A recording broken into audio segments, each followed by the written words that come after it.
Well, my wife Diane and I arrived in July of 2002, and it was Tom Feasby, who was head of the Department of Clinical Neuroscience at the time, who hired me to be the new head of physical medicine and rehabilitation here in Calgary.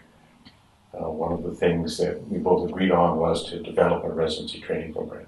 It took 2 years with the strong support of the postgraduate education department at the time, as well as support obviously from my colleagues in the division. Linda Jeanette was the assistant to the division at the time and worked tirelessly through a lot of paperwork to get everything in on time, and with the Royal College as well as the postgraduate office here.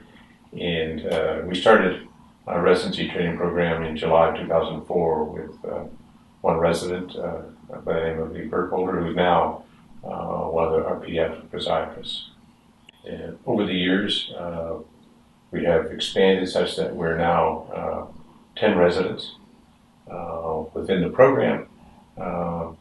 Great deal of elective people coming from different parts of the country, both at the resident level as well as medical students.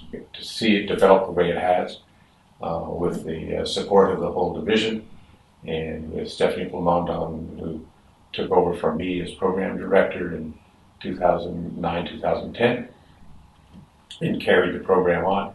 I may be a bit biased, but I do think we're considered one of the stronger programs in the country. People may not always be aware that there's a musculoskeletal component to physiatry, and in that regard, Cy Frank, who unfortunately passed away just a few months ago, was very supportive.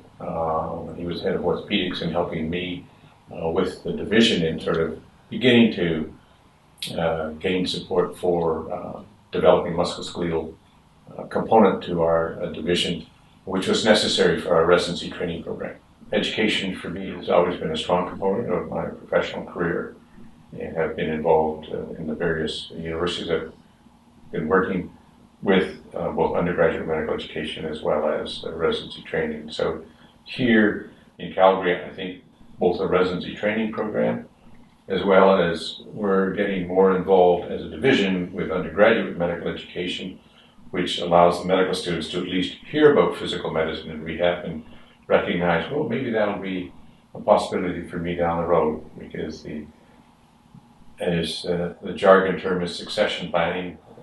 We need to be able to expose medical students to our discipline, so hopefully they'll consider it in future. And I think we're doing a better job now because we have more folk on the staff to get involved in undergraduate education, so the students are more aware.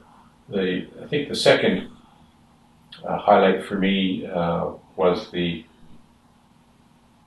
development of our academic alternative relationship plan, which again with Larry Neufeld and Linda Jeanette, we're supporting.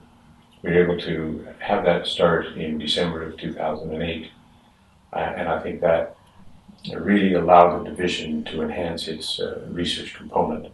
Nothing happens in isolation. It really is a team approach, and so that's all my colleagues who I've worked with, both in the Division of Physical Medicine and outside, that has allowed the division to grow. You can't do that on your own. So there's been strong support from the Department of Clinical Neuroscience,